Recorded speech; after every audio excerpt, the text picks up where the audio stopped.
अस्सलामुअलैकुम, नजम सेठी शो में खुश आमदेद। मैं हूँ सैयद आयशा नाज, मेरे साथ मौजूद हैं नजम सेठी साहब। अस्सलाम वालेकुम।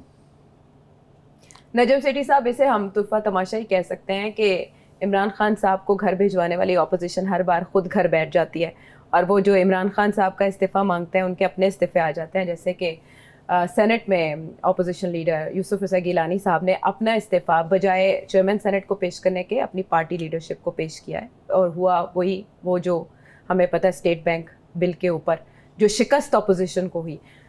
ऐसा क्यों हो रहा है कि हुकूमत अपोजिशन का शुक्रिया अदा कर रही है और अपोजिशन के इस्तीफ़े आ रहे हैं, अपोजिशन का अपना पेज फट गया है, क्यों? मैंने शायद जिक्र पहले किया था कि ये बिल पास हो जाएगा, ये बिल पास होगा और मिनी बजट भी पास होगा जी। और उसकी वजह बड़ी सिंपल सी थी कि एस्टैब्लिशमेंट चाहती है कि ये दोनों बिल्स पास हों और अगर एस्टैब्लिशमेंट चाहती है कि दोनों बिल्स पास हों तो हुकूमत भी चाहती है पास हों, तो फिर पास हो जाएंगे जी। अब सवाल ये है कि एस्टैब्लिशमेंट क्यों चाहती है? क्या एस्टैब्लिशमेंट न्यूट्रल है या अभी भी एस्टैब्लिशमेंट के अपने मकासद हैं? जी।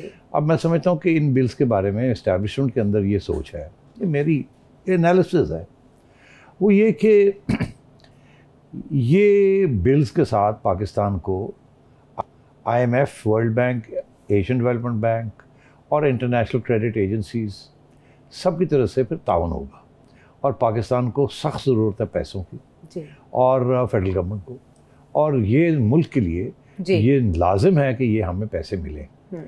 इसीलिए सिर्फ ये बिल्स नहीं, अब हमने चाइना भी जाना है और हमने इधर से भी लेने की कोशिश करनी है और हमने वहाँ भी लेने की कोशिश करनी। आपको याद होगा कि एस्टैब्लिशमेंट ने कितनी मेहनत की थी इमरान खान साहब को मनाने में कि सऊदी अरेबिया से पैसे ले लेने चाहिए।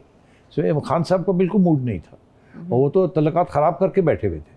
तो फिर एस्टैब्लिशमेंट की तरफ से जनरल बाजवा ने बड़ी पूरी कोशिश की कि बात को सीधा किया जाए और फिर बनाया जाए, और फिर इनको लेके भी गए थे, जाना पड़ा था। तो इसलिए की ये कोशिश है कि इकॉनमी जो है वो किसी तरीके से बैंक्रप्सी की तरफ ना जाए और वो सुधर जाए। इसमें एस्टैब्लिशमेंट का ज़्यादा इंटरेस्ट है। अब आइए कि एस्टैब्लिशमेंट इतनी जल्दी कैसे इंटरेस्ट हो गई इकॉनमी के अंदर। अब आपने देखा कि 2 साल पहले जनरल बाजवा ने बयान दिया था कि जियो इकोनॉमिक्स का सबसे पहला जिक्र उन्होंने किया था। अब तो जाके नेशनल सिक्योरिटी पॉलिसी में भी आ गई ना, मगर सबसे पहले जिक्र उन्होंने किया था। यहाँ तक वो गए थे कि इंडिया के साथ नॉर्मलाइजेशन की ज़रूरत है और USA के साथ रीसेट करने की ज़रूरत है, तल्लुकात बनाने की ज़रूरत है, ख़राब हुए हैं तल्लुकात। तो एजेंडा तो सेट हो गया था। अब खान साहब ने एजेंडा पूरा नहीं किया। खान साहब ने चाइना के साथ तल्लुकात भी ख़राब रखे। सिपेक, आपने देखा कैसे सिपेक के ऊपर सारा काम रुक गया during the last 2-3 years. Chinese नाराज़ थे, उधर से सऊदी अरेबिया को नाराज़ कर लिया, उधर से अमेरिका को नाराज़ किया हुआ है। तो खान साहब ने अपनी ज़ात के लिए अपनी वो जो एक नार्सिसिज्म है उनका कि जी मैं बहुत बड़ी चीज़ हूँ और होगा पाकिस्तान जो भी, मगर मैं पाकिस्तान से भी बड़ी चीज़ हूँ, उन्होंने ग्लोबल लीडर्स को नाराज़ कर दिया पर्सनल लेवल पे, जिसकी वजह से स्टेट टू स्टेट तल्लुकात ख़राब हो गए। और ये एस्टैब्लिशमेंट को ये बात पसंद नहीं है। वो चाहते हैं कि अब हम सबके साथ तल्लुकात हों, बैंक्रप्सी ना हो, मईशत चले और कोई कारकर्दगी हो, ताकि ये जो बदनामी हुई है एस्टैब्लिशमेंट की इमरान साहब के साथ एक सफ़े पे ऊपर खड़े होने की, वो बदनामी दूर हो और कुछ खुशहाली भी आए, कुछ लोग हमें तारीफ भी करें कि चलो जी अच्छा एक्सपेरिमेंट था, ये हाइब्रिड रेजीम काम कर गई। तो इनकी तरफ से पूरी ये कोशिश है आयशा कि ये कामयाब हो। अब ये जो IMF का जो बिल था, इसके ऊपर सबसे ज़्यादा मेरा ख्याल है जो इंटरेस्ट था कि करो करो करो करो करो, इसीलिए शौकत तरीन साहब को ये लेके आए और शौकत तरीन साहब को उन्होंने कहा नो, आप जिस रास्ते पे जा रहे हैं ये रास्ता ठीक नहीं है। 2 दिन के लिए 4% ग्रोथ हो जाएगी, मगर आगे जाके और मसले बन जाएंगे, और वही हुआ। 4 दिन ग्रोथ चली, करंट अकाउंट डिफिसिट इतनी बढ़ गई, स्टेट बैंक के रिजर्व्स 22 अरब डॉलर से 16 अरब डॉलर पे आ गए, और अगर ऐसे ही चलता रहा तो अगले 3 महीनों में ये 12 अरब पे आ जाने थे, और जो रुपया है इस वक्त 180 रुपये का या 175 रुपये का डॉलर का, ये 200 पे चला जाता था। तो ये सब परेशानी है। सबसे बड़ी परेशानी ये है कि अगर फेडरल गवर्नमेंट के पास पैसे नहीं होंगे, बैंकरप्ट हो जाएगी, तो फौज को पैसे कहाँ से मिलेंगे? इसीलिए आप आजकल सुनते हैं प्रेसिडेंशियल सिस्टम की बातें, इसीलिए आप सुनते हैं जी नेशनल फाइनेंस कमीशन अवार्ड, इसीलिए आप सुनते हैं 18th अमेंडमेंट। हुआ ये कि 18th अमेंडमेंट के बाद जरदारी साहब ने जो चलाकी की, अपने पावर तो छोड़ दिए इस प्रेसिडेंट, मगर प्रोविंशियल पावर्स बढ़ा दिए और NFC अवार्ड रेशियोज दे दिए।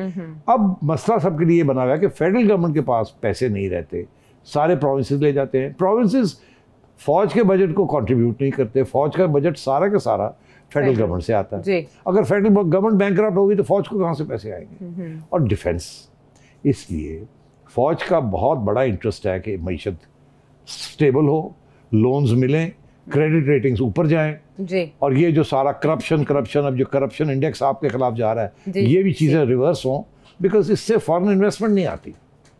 तो आयशा, मैं ये कह रहा हूँ कि ये जो बिल्स पास हुए हैं जिसमें ऑपोजिशन ने थोड़ा बहुत शोर बाकी गायब हो गए, और इस सेनेट के अंदर जहाँ 1 महीना लगाना था, गिलानी साहब ना आए, उन्होंने कॉल कर लिया, तो ये तो एक फोन कॉल की बात है। ये तो फोन आए इस बार? तो आए होंगे ना, उसके बगैर अब तो न्यूट्रल थी ना। नहीं, न्यूट्रल तो मतलब है कि जनरली स्पीकिंग न्यूट्रल अभी नहीं हुए। वो जो मर्जी कह लें, उनके जहाँ इंटरेस्ट होते हैं वहाँ वो न्यूट्रल नहीं होते। इस वक्त जो न्यूट्रलिटी की जो बात हो रही है वो ये हो रही है कि हम सतूर नहीं बनेंगे इस हुकूमत का। और एक था कि जल्दी से ये हो, जल्दी से ये हो, और एक और भी है, क्या? वो रेकोडिक जल्दी से हो। रेकोडिक की एग्रीमेंट जो है काफी अरसे से चल रही है। रेकोडिक के बारे में मुख्तसर मैं आपको बात बताता हूँ, वो भी इनके इंटरेस्ट में है कि जल्दी से जल्दी सेटल हो। उस पर काफी पेशरफ्त हुई है। हाँ, हुई है ना, तो अब ऑलमोस्ट एग्रीमेंट तय हो गया है कि किसको क्या मिलेगा। अब सिर्फ साइनिंग रह गई है, वो आएंगे तो साइनिंग हो जाएगी। मगर जो मेन इश्यूज थे कि बलूचिस्तान गवर्नमेंट को कितना मिलना है, उनको कितना मिलना है जी, और कितना एरिया जो है वो कितना होगा, पिछली एग्रीमेंट और इसमें कितना फर्क होगा, और फेडरल गवर्नमेंट को कितना मिलेगा। एक इसमें क्रेडिट दिया जा रहा है हुकूमत को, इमरान खान साहब को, कि उन्होंने रीनिगोशिएट करके अपना शेयर, बलूचिस्तान हुकूमत का शेयर बढ़ा लिया है। और वो तो उसके बगैर तो बात आगे बढ़नी नहीं थी ना, बिकॉज वो तो स्टेक होल्डर है। तो उनको बनाने वाला कौन है? आपका ख्याल है इमरान खान साहब उनको बनाते हैं? आपका ख्याल है बलूचिस्तान की हुकूमत इमरान साहब उनको चलाती है? बलूचिस्तान की हुकूमत हमेशा एस्टैब्लिशमेंट चलाती है। गिलानी साहब बड़े, उन्होंने जो किया है, उन्होंने फ़ोन कर दिया कि जी आप, ये बता दिया कि जी आप जाएं, मत जाएं ताकि ये पास हो जाए।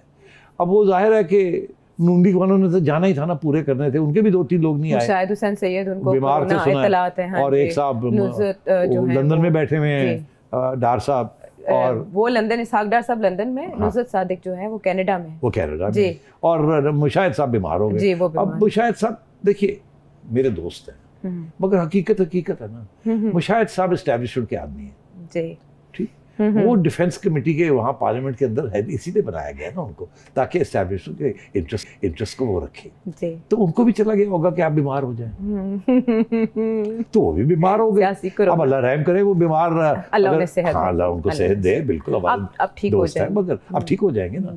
तो बात ये, गिलानी साहब, ये सब जो लोग हैं, ये एस्टैब्लिशमेंट, अब पीपल्स पार्टी इस वक्त जिस किस्म का तावन हो रहा है, आपका ख्याल है गिलानी साहब ने खुद जरदारी साहब के पूछे बगैर ये कर दिया? नो, तो फैसला ये हुआ कि आपने नहीं जाना, कोई एक्सक्यूज बना दें, मगर थोड़ा उन्होंने कहा फिर थोड़ा सा एग्रेसिव होना चाहिए ना, कि तो कोई तनकीद आ रही थी, तो उन्होंने कहा जी मैं रिज़ाइन कर देता हूँ। तो रेजिग्नेशन जरदारी साहब को भेज दिया जी, सेनेट में नहीं दिया। और मैं आपको बताऊँ, अगर देते भी ना चेयरमैन सेनेट को, तो उन्होंने मानना नहीं था, तो ये वापस के वापस यही रहते। इनकी ज़रूरत है यहाँ एस्टैब्लिशमेंट को, जब तक ये रहेंगे as leader of the opposition, Noon league को नहीं ये पोस्ट जाएगी। ये तो वो चीज़ है जिसके ऊपर नून लीग और पीपल्स पार्टी के लड़ाई झगड़े हो गए। तारड़ साहब को बनाया था ना, आज़म नज़ीर तारड़ थे, तारड़ साहब को फैसला हुआ था कि वो बनेंगे, और शाह महमूद कुरैशी साहब क्या बात कर रहे हैं, वो है आपके पास क्लिप, वो जी वो शुक्रिया अदा कर रहे हैं, और वो खुद कहते हैं कि तारड़ साहब ने बनना था, मगर फिर हम मिलके इन्हीं को बुला दिया। शुक्रिया अदा तो करना है, बिल्कुल एग्जैक्टली, वो सुना देते हैं, वो सुना दें आप, सुना देते हैं। शुक्रिया अदा करना चाहता हूं गिलानी साहब का, उनका कलीदी किरदार है, और उनके साथ जो उनके हलीफ हैं, जिनकी बदौलत वो लीडर ऑफ द ऑपोजिशन बने बैठे हैं, उनको खास तौर पे फोन करके उन्होंने बुलाया, वो तशरीफ लाए, उन्होंने पार्टिसिपेट किया और फिर हुकूमत को वोट दिया। गिलानी साहब कायदे हिज़्ब इख्तिलाफ कैसे बने? उन्होंने तो नून से वादा किया था कि ये सीट वो तारड़ साहब को देंगे, और फिर उन्होंने अपने उस फैसले पर नजरसानी की। उस नजरसानी में बरकत कहां से आई, ये भी आपके इल्म में है। तो जब उन्होंने उस एहसान का बदला चुका दिया तो शुक्रिया तो बनता है। ये तो खुलेआम जो है ना ऑपोजिशन की हजीमत है, या यूसुफ रज़ा गिलानी साहब फ्रंट पे ये जो रुसवाई है वो समेट रहे हैं, उसके जान बचाने के लिए उन्होंने इस्तीफे का ऐलान किया। लेकिन इसी बात का बहस व मुबाहिसा किया जा रहा है कि ऑपोजिशन तो बुरी तरह इस मामले में पिट गई। डील पीपल्स पार्टी ने की है या पूरी ऑपोजिशन ने, ये बता दें। नहीं, डील तो बड़ा आजकल जब जो लफ्ज़ डील का आता है लोग नाराज़ हो जाते हैं। मेरा ख्याल है कि अब डील को लफ्ज़ नहीं इस्तेमाल करना चाहिए। अच्छा, हाँ, अब ये करें अंडरस्टैंडिंग, ओके, म्यूचुअल अंडरस्टैंडिंग। मेरा ख्याल है पीपल्स पार्टी की और एस्टैब्लिशमेंट की एक म्यूचुअल अंडरस्टैंडिंग है। अच्छा, जरदारी साहब ने जो वादा किया एस्टैब्लिशमेंट के साथ वो निभाया है। ये मैं आपको बता रहा हूँ, इस्टेब्लिशमेंट जो भी जरदारी साहब के बारे में समझती है, एक बात उन्हें ये है कि अगर ये हमें कहते हैं कि मैं ऐसे कर दूंगा तो कर देते हैं, और इसीलिए अभी तक कुछ छुट्टी भी, खुली छुट्टी भी मिली। हालांकि वो कहते हैं वादे कुरान और हदीस नहीं होते, लेकिन उधर के वादे पूरे होते हैं। इस्टेब्लिशमेंट के साथ जो जरदारी साहब वादा करते हैं पूरा करते हैं। उन्हें पता है ना, हाँ। वो 5 साल हुकूमत में रहे हैं, उनकी अहलिया असैसिनेट हो चुकी है, उन पीपल्स पार्टी को बड़ी पिटाई हुई है, डोंट फॉरगेट। तो वो तो बहुत सबक सीखा है जी। और जरदारी साहब पहले से ही बड़े प्रैग्मेटिक किस्म की शख्स हैं जी, उनमें कोई आइडियलिज्म नहीं है। हाँ। मोहतरमा में तो फिर थोड़ी बहुत आइडियलिज्म थी, मगर वो भी दिन ब दिन प्रैक्टिकल होती जा रही थी। ठीक, और इस मुल्क में आइडियलिज्म चलती नहीं है, क्योंकि इस्टेब्लिशमेंट इतनी पावरफुल है कि अगर आप आइडियलिस्टिक बातें करेंगे और वो इस्टेब्लिशमेंट के खिलाफ जाएंगी तो आप सर्वाइव नहीं कर सकते। तो अब सिचुएशन ये है कि आपने देखा मियाँ नवाज शरीफ साहब ने थोड़ी बहुत ऐसी बातें की और हशर क्या हुआ जी, और अगर आज इमरान खान भी ऐसी बातें करेगा तो उसका हशर क्या होगा, वो भी अब वो लिखा हुआ है, कोई इसमें छुपाने की बात नहीं है। तो मैं ये समझता हूँ कि जरदारी साहब कोई बड़ा कदम नहीं उठाएंगे without green light from the establishment. अच्छा, नवाज शरीफ साहब का मसला ये है कि अगर वो इस्टेब्लिशमेंट की ग्रीन लाइट का इंतज़ार करते हैं और उस ग्रीन लाइट के इशारे के ऊपर करते हैं, तो आप जैसे लोग बैठे हुए हैं जो कि कहेंगे कि लो जी तुसी तो बड़े एंटी इस्टेब्लिशमेंट हो, आप तो ये कहते रह गए इस्टेब्लिशमेंट के बारे में, ये कहते रह गए। आप देखें ना शायद खाकर अब्बासी क्या कह रहे हैं। वो कहते हैं इस्टेब्लिशमेंट का तो इश्यू कोई नहीं है, वोट ऑफ नो कॉन्फिडेंस की तो भी बात ही नहीं हो रही। जब हमें पता होगा कि इस्टेब्लिशमेंट 100% न्यूट्रल हो गई है फिर हम कुछ करेंगे। इसका ये मतलब है वो अभी भी समझते हैं कि 100% न्यूट्रल नहीं हुई। हालांकि इस्टेब्लिशमेंट की तरफ से सिग्नलिंग ये हो रही है कि हम न्यूट्रल हो गए।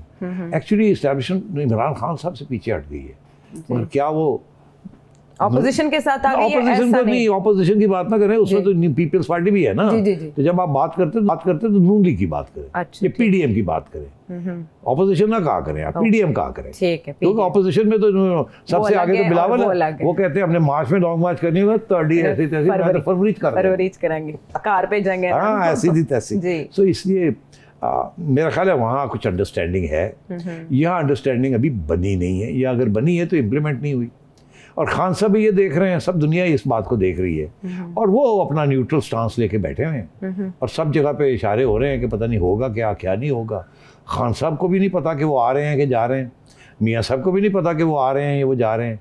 जरदारी साहब को ये पता है कि शायद वो जा नहीं रहे हैं, पता नहीं आ रहे हैं कि नहीं आ रहे। हाँ, इससे चाइनीज ईयर भी बताया जा रहा है कि ये साल चीते का साल है। अच्छा, वो अब चाइनीज वाली बात आपने कर दी, अब आपने क्योंकि छेड़ी दी तो फिर मुझे जवाब तो देना पड़ेगा। वो कहते थे कि पिछला साल जो था वो ईयर ऑफ द कुत्ता 2018 था, 2018 इलेक्शन हुए थे, इलेक्शन ईयर जिससे खान साहब आए, ईयर ऑफ द डॉग। आप इसी का इशारा कर रही है ना, आपने मेरे पे डाल दिया खुद छेड़ के, ताकि आपके ऊपर दाग ना आए, मुझे मेरी पिटाई हो जाए। लॉयल, अब ये लॉयल है। अब आ गया ईयर ऑफ द टाइगर जी। तो ये टाइगर फोर्स इमरान खान साहब की है, ये आप अब वो टाइगर फोर्स भी उन्होंने बताया, वो गई कहाँ टाइगर फोर्स? सर वो मेरा ख्याल है अभी वो ट्रेनिंग में, अंडर ट्रेनिंग, जैसे गुजार साहब थे अब वो ट्रेंड हो गए, इस तरह टाइगर फोर्स जो है वो। तो आप देखना आगे ये है कि टाइगर आ रहा है या टाइगर फोर्स आ रही है। फोर्स से कुछ और याद आ गया। हम तो ये कहते हैं, या हमें या सादिक साहब ये कहते हुए पाए गए कि जी हमारे साथ पीटीआई के अरकान की बड़ी तादाद राब्ते में, लेकिन शेख रशीद साहब कुछ और फरमा रहे हैं, सुन लेते हैं। जी। और अपोजिशन को ये ख्याल रखना चाहिए, ये 14-15 आदमी जो हैं ये अंदर से इमरान खान के साथ हैं, और IMF में जाना कोई शौक नहीं है, कोई खुशी की बात नहीं है, मजबूरियां हैं, और ये 23वें 24वीं मरतबा अब हो जाएगी। अब ये अदम एतमाद की जो बातें कर रहे हैं, इसमें बंदे इनको लाने होते हैं, और ये ख्याल छोड़ दें। वो कह रहे हैं इमरान खान साहब के साथ है ऑपोजिशन में। बड़ी इंटरेस्टिंग बात ये है जी कि सादिक साहब कह रहे हैं कि हमारे साथ 14-15 हैं, बड़ी तादाद है। वो कह रहे हैं हैरान कुन तादाद। हाँ हैरान कुन, चले हम समझते हैं 10-12।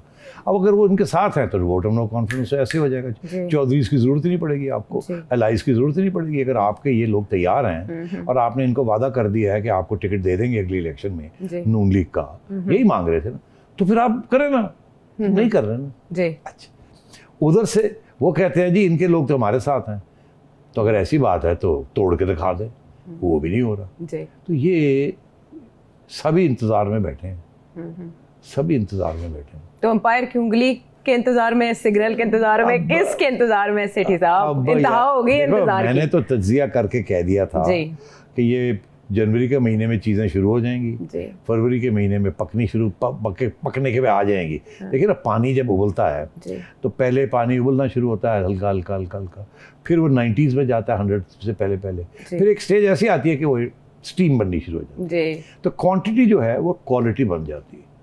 It's a transformation. तो मगर उबलने में वक्त लगता है ना। अब मैं कह रहा हूँ फरवरी के अंदर मामला उबलेगा। अच्छा, आग लगा दी गई थी चूल्हे में ताकि पानी उबलना शुरू हो जाए जनवरी में। अब फरवरी में पानी उबलना शुरू हो गया, और किस स्टेज पे आके डिपेंड करता है कितनी आग की स्पीड है और कितनी हाई किया हुआ है आपने कि वो उबलेगा कब। अच्छा, कंट्रोल किसके पास है इसका? माचिस किसके पास? नहीं, माचिस नहीं। अच्छा, वो जो प्रेशर कंट्रोल किसके पास? नॉब जो है ना, जिससे गैस ज्यादा करते हैं तो फिर आग ज्यादा होती है, थोड़ा करते हैं तो थोड़ी हो जाती है। वो जिसके पास वो कंट्रोल है वही डिटरमिन करेगा ना पानी किस स्टेज पे उबलेगा। आप आधा घंटा उसको चलाएं, आप 10 मिनट में भी उबाल सकते हैं, तो आप फरवरी में भी उबाल सकते हैं, तो मार्च में भी उबाल सकते हैं। ये तो डिपेंड करेगा कि जिसने ऊपर किया तो वो पानी उबलना शुरू हो जाएगा, नहीं किया तो वो चलता रहेगा उबल। अब उबलेगा मगर स्टीम नहीं बनेगी। ये जो कुछ हुआ मिनी बजट के मामले में या स्टेट बैंक बिल के मामले में, ये ऑपोजिशन को कितना भारी पड़ सकता है? या ऑपोजिशन अपने सेनेटर्स के खिलाफ कोई कार्रवाई करेगी, या हम ये देखें कि आने वाले दिनों में जो इन हाउस चेंज की बात की जा रही है वो बिल्कुल ही ठप हो गई? इस पर बात करेंगे हम ब्रेक के बाद।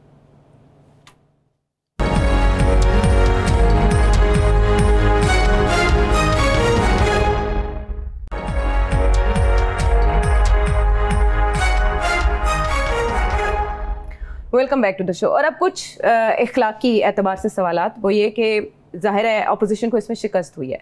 जो वोट देने के लिए नहीं आए बकौल अपोजिशन जमातों के, या वो बीमार थे या जो भी उन्होंने उज़र पेश किया, जरका तैमूर कोरोना के बावजूद वोट कास्ट करने के लिए आए, उनको हुकूमत की सेनेटर थी, लेकिन अपोजिशन के सेनेटर्स नहीं आए, कोई कहीं कोई कहीं। क्या उनके खिलाफ कार्रवाई करेंगी अपोजिशन जमातें, तादीबी कार्रवाई? और दूसरा, चेयरमैन सेनेट की तारीख में पहली बार वोट देना, ये गैर मामूली है। वो सदर की गैर मौजूदगी में सदर के ओहदे पर होते हैं, ये कैसा? गैर मामूली क्या नहीं है, सारा कुछ ही गैर मामूली है। वो जिनको वोट नहीं डालना था उन्होंने डाल दिया, जिन्होंने वोट डालना था उन्होंने नहीं डाला, और जिन्होंने वहाँ होना था वो कुछ आए कुछ नहीं आए जी। और आप पूछ रही हैं कि जी कोई कार्रवाई होगी? किसी के खिलाफ कोई कार्रवाई नहीं होगी। अगर कोई कार्रवाई होती है तो शो के लिए होगी, जैसे कुछ गिलानी साहब ने इस्तीफा दे दिया, उधर दे दिए शो के लिए, और फिर अब उनको कहा जाएगा नहीं आपके बगैर तो हम रह नहीं सकते। हम आप प्लीज वापस ले लीजिए, प्लीज, हम नहीं मानते आपका इस्तीफा। आपने तो जमहूरियत के लिए कुर्बानियां दी हैं। इतनी कुर्बानियां दी हैं आपकी, तो प्राइम मिनिस्टर भी आप छुट्टी हो गई थी, वो भी आपने कुर्बानी दी। नहीं, आपकी बड़ी सख्त जरूरत है, और अब तो शाह महमूद कुरैशी साहब ने भी आपका शुक्रिया अदा कर दिया, तो अब आप बैठे। तो फिर बड़ी मजबूरी के साथ गिलानी साहब, अच्छा चलो फिर अगर आप कहते हैं इतनी डिमांड है मेरी तो मैं आ जाता हूँ। तो उधर से आपका ख्याल है मुशर्रफ हुसैन को नोटिस जाएगा? आपका ख्याल है ये कुछ ऐसी चीज़ होगी? सवाल ही पैदा नहीं होता। हुकूमत का जो कॉन्फिडेंस है वो बहुत बुलंद हो गया, और इन हाउस चेंज का अभी दूर दूर तक कोई चांस नहीं, जिसकी बात आप। ये भी गलतफहमी है आपकी। अच्छा, यहाँ भी मैं आपको करेक्ट कर दूँ कि गवर्नमेंट का कॉन्फिडेंस को खास बुलंद नहीं हुआ। अच्छा, क्योंकि उनको तो कहा गया था कि ये बिल्स पास करो। खान साहब ने तो एक माह इसको डिले किया जी, तो उनको भी कहा गया था कि ये बिल्स पास होने हैं जी। खान साहब शायद इन बिल्स को नहीं पास करना चाहते थे जी, क्योंकि अनपॉपुलर हैं, उन्हें डर लगा हुआ है कि उनकी अगर छुट्टी हो गई तो ये सारी चीजें उनके गले पड़ जाएंगी। इसलिए वो भी उन्होंने भी देखे यार, 1 महीना पूरा डिले किया उन्होंने, 1 महीना डिले किया। IMF को 2 दफा कहा आगे ठहर जाओ जी, रिव्यू, और जब करने को आए तो 1 दिन में कर लिए। तो ये 1 दिन तो पहले भी हो सकता था। जी। तो यहाँ बड़ी गेम्स हो रही हैं आयशा। हाँ, जो आपको नजर आ रहा है हकीकत वो नहीं है, हकीकत छुपी हुई है। वो आप और मैं बैठ के यहाँ थोड़ी बहुत साडा काम ही है, सानू तो नौकरी है ही है कि जी तुसी दसो नजर जो आ रहे हो पीछे की, राइट। तो ये हमारा काम यही है। हाँ, अच्छा सेठी साहब, जैसे कि आपने फरमाया था कि अब अदलिया से कुछ ऐसे फैसले आएंगे जो कि फ़ैसले बोलेंगे, और इसी सिलसिले में एक और जो हम फैसला जिस पर हुकूमत को थोड़ी अजीमत का सामना करना पड़ा, थोड़ी क्या बहुत एक इख्तलाफी नोट भी, एक नोट जो इजाफी नोट इसमें तहरीर किया गया उसमें बाकायदा तौर पर वज़ीर-ए-आज़म की तौसीक को टारगेट किया गया है। ये है जस्टिस काजी फ़ाइज़ ईसा नज़रसानी केस, इसका तफसीली फ़ैसला सामने आया है और उससे पहले सुप्रीम कोर्ट ही के फ़ैसले को रद्द किया गया है। 2020 से 2022 तक ये केस चला। इस पर हुकूमती वज़रा की तनकीद का क्या मतलब है? वो ये कह रहे हैं कि अदलिया को अपनी साख का जायज़ा लेने की ज़रूरत है, गिरती हुई साख का। फ़रोग नसीम साहब का दिफा किया जा रहा है। उसकी वजह यह है कि इसके अंदर बड़े साफ लफ्ज़ों में ये कह दिया गया है कि फवाद चौधरी और शहजाद अकबर और फ़रोग नसीम साहब और प्राइम मिनिस्टर साहब जी और लोग CBR के FBR के लोग हैं जिन्होंने ये सारे डेटा दिया, इन्होंने सब ने गैर आइनी काम किया जी, और इन सब के सवाल, इनके ऊपर सवाल। हाँ, लेकिन फवाद चौधरी साहब का नहीं है। फवाद चौधरी तो हालांकि बारे में वो उनका भी बहुत कुछ था, बट चले उससे पहले हमने वो फिरदौस आशिक अवान साहिबा के हवाले से भी सुप्रीम कोर्ट की देख ली थी, वो सब कुछ देख लिया। तो अब बात यह है कि सबके नाम आ गए हैं, तो आपका ख्याल है फ़रोग नसीम से चुप करके बैठेंगे, अपनी दिफा तो करेंगे। अब उसी की ये जो क्यूरेटिव रिव्यू, ये जो बात हो रही है, हालांकि सुप्रीम कोर्ट का एक जजमेंट है पहले कि इस्तेमाल ये किया जाता है कि जी हिंदुस्तान के अंदर क्यूरेटिव रिव्यू का भी कॉन्सेप्ट है। यहाँ हमारे अदालत में एक जज साहब ने कहा जी अगर आप हिंदुस्तान का एग्जांपल देते तो चले जाएं, उधर ही चले जाएं, मंसूर अली शाह साहब ने कहा। हाँ, मगर बड़ी इंटरेस्टिंग बात है कि ये तो एक जज साहब का पॉइंट ऑफ व्यू है ना जी। अब एक नए चीफ जस्टिस साहब आ रहे हैं, बंदयाल साहब, उमर अता बंदयाल साहब 2 फरवरी को चार्ज लेंगे। तो देखना ये है कि उनकी राय क्या है। हाँ, हमें जो चीफ जस्टिस साहब चले गए हैं उनकी राय का तो शायद पता था कि वो कोई यकीन नहीं रखते इन किस्म की चीज़ों में, मगर याद रहे कि ये जो जजमेंट आई है इसमें जो 4 डिसेंटिंग वॉइसेस थी, वो लोग जिन्होंने इत्तेफाक नहीं किया इस जजमेंट, इख्तलाफ किया अक्सरियती फैसले से, उनमें अता बंदयाल साहब शामिल हैं। और पहले दिन से वो जनरल अपने काजी फ़ाइज़ ईसा साहब के खिलाफ फैसले दे रहे हैं। तो अब वो चीफ जस्टिस बनने जा रहे हैं या अगले 2 दिन में बन जाएंगे। मेरा ख्याल है अब आपको तवज्जो सुप्रीम कोर्ट की तरफ देनी चाहिए, क्योंकि ये सारे केसेस जो है ना जी, इस वक्त बहुत से केसेस चल रहे हैं, सारे के सारे जाने हैं सुप्रीम कोर्ट। अच्छा, अभी ये जो स्टे ऑर्डर मिला सुप्रीम कोर्ट से, ये रावी सिटी का जी मिला ना जी, इस पेशावर हाई कोर्ट में डेफेमेशन केस चल रहा है इमरान खान के खिलाफ जी, मुशर्रफ साहब के खिलाफ केस चल रहा है जी, वहाँ भी बुला लिया है नैब वालों को जी। ऐसे ही है ना, इस किस्म के 2-3 और केसेस चल रहे हैं, आप बेहतर जानती हैं, मैं उसकी तरफ निशानदेही नहीं करता। आप फिर मुझे सवाल करने शुरू कर देंगे, 2 प्रोग्राम बन जाएंगे। तो अब बात यह है कि सारे जाएंगे वहीं। अच्छा, और अगले 1.5-2 साल जब तक बंदयाल साहब हैं, बड़ा इंटरेस्टिंग होगा टू वॉच कि सुप्रीम कोर्ट के अंदर डिविजन्स कैसे होती हैं, बिकॉज डिवीजन तो हो गई है ना जी। ये सबसे इम्पोर्टेंट केस था काजी फ़ाइज़ ईसा का जी, पहले उनके खिलाफ गया सुप्रीम जुडिशल काउंसिल में जी, और FBR को जो ऑर्डर किया गया, अब सारा कुछ हुआ, फिर उसके बाद फिर से रिव्यू में गया जी, फिर जो पहले 5-4 थे वो या 6-4 थे वो 4-6 हो गए जी, ऐसे ही हुआ ना जी। बंदयाल साहब तो अपनी जगह पे टिके हुए हैं, जहाँ पहले थे वो वही हैं, मगर और जजेस जो हैं उनमें से अब जिन जजेस ने ये फैसला लिखा उनमें से एक आध तो रिटायर होने जा रहे हैं जी, और लोग आ रहे हैं। इसका मतलब ये है कि हुकूमत जो इरादा रखती है कि वो दोबारा नजरसानी, जिसको पहले सुप्रीम कोर्ट रद्द कर चुकी है और कहा है कि भारत चले जाएं उसके, उस तरफ भी मामला जा सकता है कि हुकूमत नजरसानी की अपील। अभी तक तो ऐसे लगता है कि क्यूरेटिव रिव्यू का कॉन्सेप्ट नहीं है, लेकिन बन सकता है। देखिए, अब वो बात तो चलती है ना कि जी अगर हिंदुस्तान में बन सकता तो यहाँ भी बन सकता जी, तो किसी ने रूल आउट तो नहीं किया। मगर इस वक्त जो सिचुएशन है, मैं समझता हूँ कि अगर क्यूरेटिव रिव्यू भी होता है तो क्यूरेटिव रिव्यू भी वही 10 लोग करेंगे जिन्होंने पहले ये फैसला किया जी, तो उसमें से तो 6 तो एक तरफ खड़े हैं, उनमें से एक अब रिटायर होने जा रहे हैं जी, तो शायद आगे एक और आ जाए, तो फिर ये 6-4 जो है ये 5-5 ना हो जाए।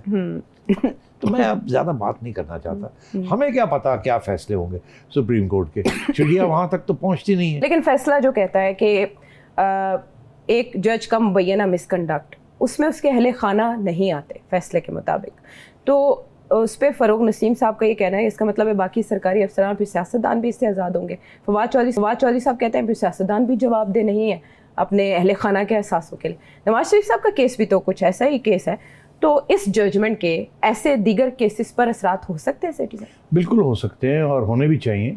बड़ी वाज़ेह होनी चाहिए जो भी फैसले होते हैं, क्या प्रिंसिपल्स कौन से हैं। देखिए इस वक्त जो प्रिंसिपल है वो ये है, आपके लिए, मेरे लिए और जजेस के लिए भी एक ही प्रिंसिपल है, वो ये है कि मैं अपनी रिटर्न फाइल करता हूँ, मेरी अहलिया अपनी रिटर्न फाइल करती हैं, एक दूसरे के दरमियान कोई ट्रांजैक्शन अगर होती है तो उसके ऊपर कोई टैक्स वैक्स नहीं लगता। अगर आपकी अपनी इंडिपेंडेंट इनकम है वो आप अपने रिटर्न में दिखाती हैं, मैं अपने दिखाता हूँ। अगर मेरे इनकम टैक्स रिटर्न के अंदर कोई घपला है तो आपको नहीं पकड़ा जा सकता उससे। आप, मुझे ही नोटिस आएगा, आपको नोटिस नहीं जाएगा। आपको उस सूरत में नोटिस जाएगा अगर आपने और मैंने मिलके कोई ऐसा काम किया हो जिसके साथ दोनों को नोटिस जाने की जरूरत पड़ती है। अच्छा। आपने मुझे कोई पैसे दिए हों, मैं दिखा रहा हूँ कि मुझे आपने पैसे दिए हैं, मगर आप अपने रिटर्न में ना दिखा रहे हो कि आपने नहीं दिए, तो फिर दोनों इन्वॉल्व हो जाते हैं। तो मैं समझता हूँ कि इनकम टैक्स लॉ तो बड़ा क्लियर है कि जो डिपेंडेंट्स हैं आपके, जो कि अगर 18 साल से कम किसी की उम्र है तो वो इंडिपेंडेंट फाइल नहीं करते अपने रिटर्न्स, उनकी जो भी होता है वो आपके वालिदैन जो हैं उसकी करते हैं। मगर आपकी अहलिया जो है उसकी इंडिपेंडेंट रिटर्न जाती है और आपकी इंडिपेंडेंट रिटर्न जाती है। और अगर आपके साहिबजादे जो हैं या बेटियां हैं वो 18 साल से ऊपर हैं तो उनकी भी अलग इंडिपेंडेंट रिटर्न जाती है। तो अब सूरत हाल ये है कि अगर एक ही इंडिपेंडेंट रिटर्न में कोई घपला है तो उधर ही आप जा सकते हैं, आप दूसरे की तरफ नहीं जा सकते। यही प्रिंसिपल है इनकम टैक्स का, और यही प्रिंसिपल जो लगता है मुझे इन्होंने इस्तेमाल किया है कि भाई अगर उसकी अहलिया ने कुछ किया है तो इनकम टैक्स की ये इशू है तो वो उनसे फाइन करे, उनको नोटिस दे, बुलाए और फाइन करे। दो बातें नहीं कर सकते कि उनकी जो अगर उनसे कोई गलती हुई है या कोई दयानतदारी नहीं हुई तो वो आप उनके मियाँ के ऊपर चार्ज नहीं लगा सकते, पहली बात। दूसरी बात ये है कि उनका रिकॉर्ड जो है वो आप नहीं दिखा सकते किसी को। ये भी तो इशू बना ना कि इन्होंने ARU क्यों दिया, एसेट रिकवरी यूनिट को क्यों दिया और उन्होंने क्यों आगे दिया। ये तो कानून के खिलाफ है कि आपके इनकम टैक्स रिटर्न जो है सीक्रेट जी। तो अब इस किस्म के इश्यूज हैं। मेरा ख्याल है अच्छा फैसला है ये, और यही फैसला आगे भी चलना चाहिए। और पहले भी इनकम टैक्स के अंदर बिल्कुल इसी किस्म की फैसले होते हैं। जो हिदायत शहजाद अकबर साहब देते रहे या फ़रोग नसीम साहब, वज़ीर आज़म पाकिस्तान ने उनकी तौसीक की, तो आपके ख़्याल में ये फ़ैसला किन किन इक़दामात की राह खोल सकता है? कोई कार्रवाई हो सकती है इन शख्सियात के खिलाफ? देखिए कार्रवाई तो अदालत ऑर्डर भी कर दे कि कार्रवाई करें तो कार्रवाई तो हुकूमत ही करती है। अच्छा। हुकूमत अपने खिलाफ तो कार्रवाई करेगी नहीं। ये तो कार्रवाई उस वक्त हो सकती है अगर ये हुकूमत ना रहे तो दूसरी हुकूमत आ जाए और वो सुप्रीम कोर्ट की हिदायत को लेके आके कार्रवाई करे। अच्छा। ये हुकूमत तो अपने खिलाफ नहीं कार्रवाई करेगी। ठीक है, यानी कि ये केस और इसका फैसला यहीं तक रहेगा, हुकूमत अपील में जाए वो भी हम ये केस की अपील में वो बिल्कुल कोशिश करेंगे कि क्यूरेटिव अपील की तरफ जाए। मैं समझता हूँ वो फिर डिपेंड करेगा कि नए चीफ जस्टिस समझते हैं कि इसको एक्सेप्ट करना चाहिए या नहीं करना। ठीक है, लेकिन एक एप्लीकेशन फिर जो है बेंच भी बनाना पड़ेगा। फिर बेंच बनाना पड़ेगा जी। फिर बेंच के अंदर जजेस आएंगे, कौन आएगा कौन नहीं आएगा। और जैसे मैंने कहा कि अगर क्यूरेटिव अपील है तो क्योंकि यहाँ पहले कभी हुई नहीं तो उसके असूल क्या होते हैं, क्या जैसे अपील के अंदर वही बेंच बैठता है जिसने फैसला दिया हो या उसमें आप रद्द-बदल भी कर सकते हैं कि नहीं कर सकते। तो ये सारी बातें डिटरमिन करनी होगी। मैं समझता हूँ कि बंदियाल साहब के ऊपर नजरें होंगी कि ये कितने इंडिपेंडेंट और फेयर जज बनते हैं या नहीं बनते। और उनके बाद जस्टिस काजी फाइजी सही सीनियर तरीन जज होंगे ना सुप्रीम कोर्ट, वो तो हमें पता क्या होगा। हाँ जी। अच्छा, ये जब आप दरखास्त, ये बात हो रही है कानून और आइन की, एक दरखास्त गई है ताहियात नाहली के खिलाफ सेठी साहब, उससे जहांगीर तरीन साहब भी लाताल्लुकी का इजहार कर रहे हैं, नवाज शरीफ साहब का भी उससे कुछ, ये कैसे कहाँ से मूव हुई? नहीं देखिए, ये इसकी खबरें तो पहले से आ रही थी ना जी कि आ रही है, ये आ रही है। कुछ लोगों ने समझा कि शायद लॉन्च भी होगी। मुझे याद है एक प्रोग्राम में मैंने कहा कि मेरा ख्याल है वो उन्होंने भेज दिया सुप्रीम कोर्ट। फिर जब चेक किया तो पता लगा नहीं, अभी भेजी नहीं। अच्छा। फिर ज़्यादा चेक किया तो पता लगा अभी टाइमिंग का इंतज़ार है। तो मैंने फिर और चेक किया तो ये टाइमिंग क्या चक्कर है, कहाँ से इशारा आना है कि ये करें या ना करें। अच्छा। तो यही पता चला कि इशारे की इतनी बात नहीं है, हम देख रहे हैं कि जुडिशरी का रुख किस तरफ जा रहा है। फिर इसको आगे चलाते हैं, टेस्ट कर लेते हैं, लिटमस टेस्ट कर लेते हैं। तो टेस्ट कर लेते हैं। तो अब बात ये है कि, और आपने कहा लिटमस टेस्ट, मैं समझता हूँ कि अगर ये पिटिशन अगर एक्सेप्ट हो गई तो ये टेस्ट होगा। और अगर ये अभी इस पर कोई फैसला नहीं हुआ रजिस्ट्रार की तरफ नहीं, से? अभी नहीं हुआ। अभी तो अच्छा। उन्होंने इसके ऊपर देखना है कि मेंटेनेबल है नहीं है, ओके। इसको एक्सेप्ट करना है कि नहीं करना। अच्छा, ये टेस्ट होगा, ठीक है। बस आगे अब इसको छोड़ दें। अच्छा, ठीक है। ये इंडिकेटर्स हैं और ये पॉसिबिलिटीज़ हैं जिन पर हम बात कर रहे हैं, लेकिन अटॉर्नी जनरल का ये कहना है कि ताहयात नाअहली पर बहस का फोरम पार्लियामेंट है, इस पर बहस पार्लियामेंट में ही होनी चाहिए। हम ब्रेक के बाद वापस आएंगे।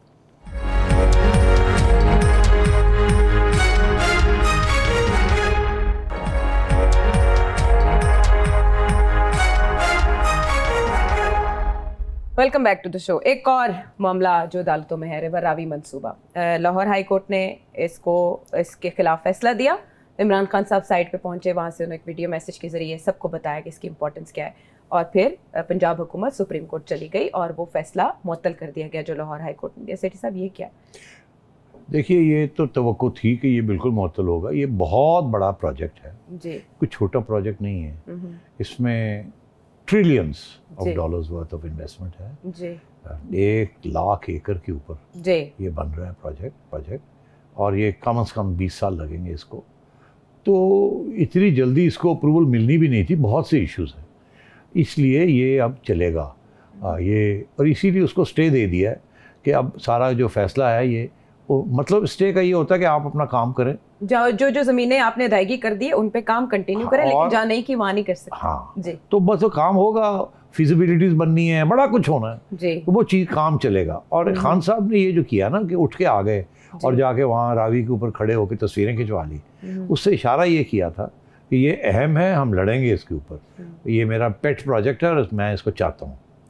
अच्छा, अब सुप्रीम कोर्ट ने फ़ौरन स्टे दे दिया। ये बिल्कुल तवक्को थी स्टे होगा। ये भी मैं आपको बता दूं कि ये आगे बड़ा दिलचस्प मोड़ पे ये चलेगा। इसके ये जो रावी प्रोजेक्ट है, आयशा, मैं आज ज़्यादा बात नहीं करना चाहता, मगर एक वक्त आएगा कि शर्नी पड़ जाए।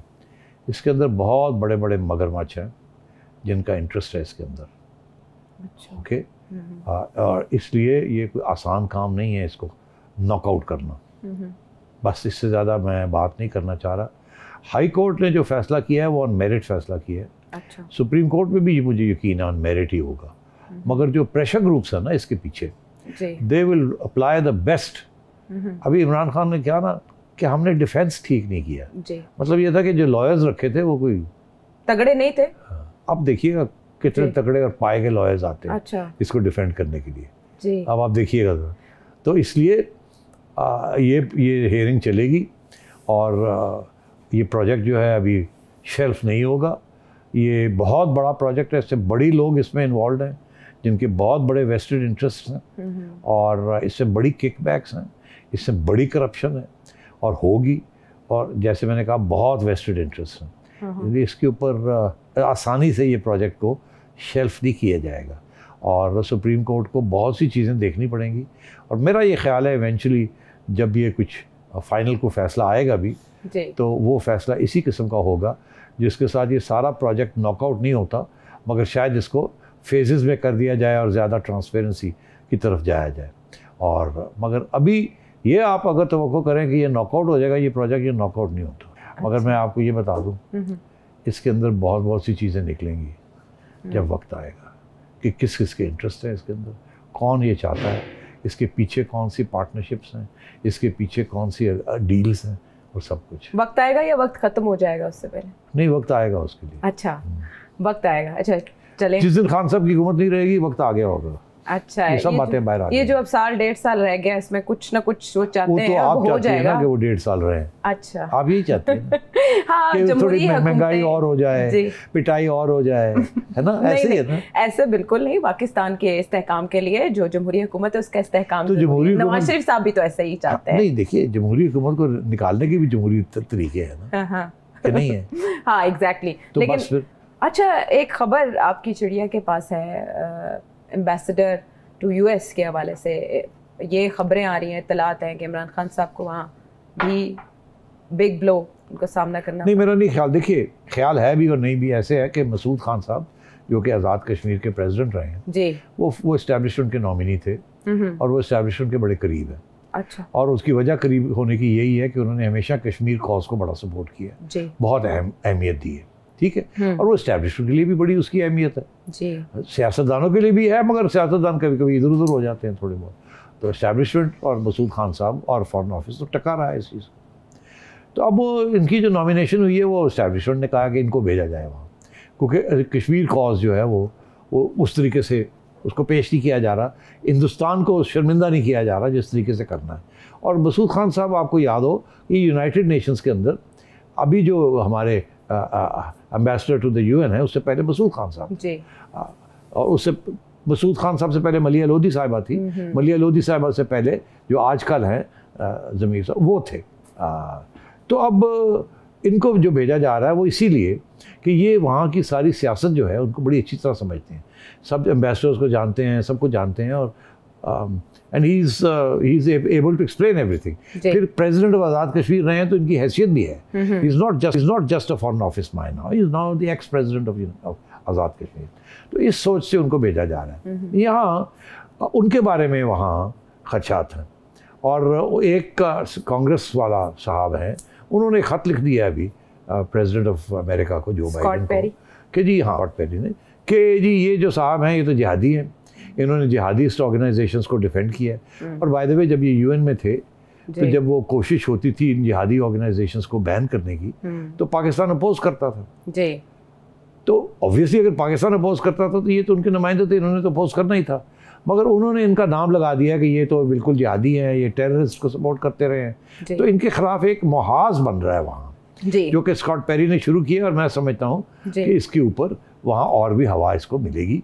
अदारे वहाँ लिखे जाएंगे कि ये कौन आ रहा है, कैसे है। पाकिस्तान के बारे में जो भी नेगेटिव चीज़ होती है वहाँ उसको उछाला जाता है। और वैसे ही प्रेसिडेंट जो बाइडेन जो हैं वो आपके हक़ में नहीं है, इतने आजकल नाराज़ बैठे हैं, तो टेलीफोन कॉल भी नहीं करते। और अब सूरत हाल ये है कि